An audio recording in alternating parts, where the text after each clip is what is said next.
Hi friends. So I wanted to actually show you a quick video of kind of what I'm running into with this house that we're flipping. My frustration kind of got to a top end today because of all the wiring mess that I've run into. So I wanted to show you just so you kind of know some of the things that you run into when you're flipping a house or when you're following behind someone who doesn't know what they're doing.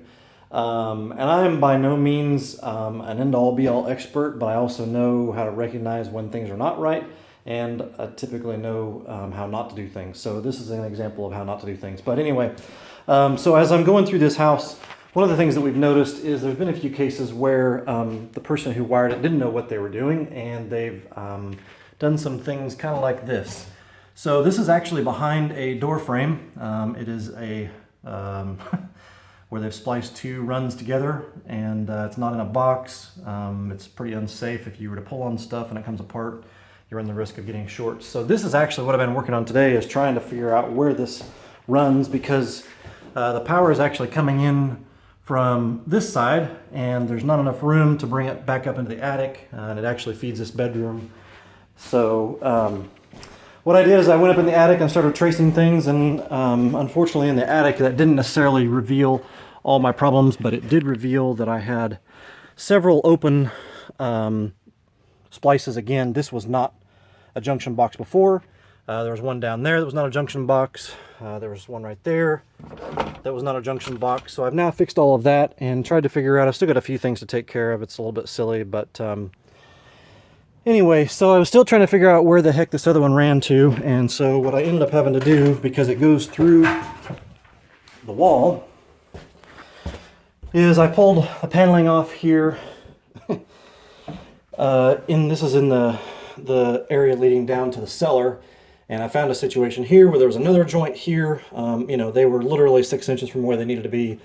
So I fixed that. That's taken care of. I'm trying to figure out to trace where it goes, still backtracking, trying to follow lines. Pulled a piece of paneling off there and found that disaster. I have a feeling that's not live, but I got to go trace it back and see where it goes, because that does look like old wiring. Man, I sure hope it's not live. So that wire that I just showed you in the wrong place is actually coming here. And as I pull that off, you'll see that it kind of comes from a weird angle. So it's just a situation where, really, it's not right. In this case, what they should have done was, sorry about that, I'm getting a little antsy with the camera. They should have taken that wire, instead of running it up there and around the corner, should have just went up in the attic. Honestly, they probably got enough wire to have done it anyway.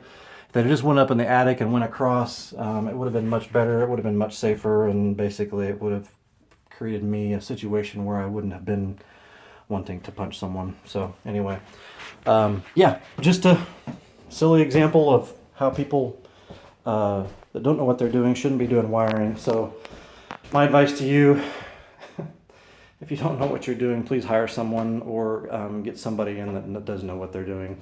Because otherwise you're just, I don't know what you're accomplishing. You're creating a safety situation, and, like in this case, guys, you saved $1 or $2 by not putting a box in and running it properly. And instead of, doing it safely, you created a situation where you could create a serious problem. So that's it for today.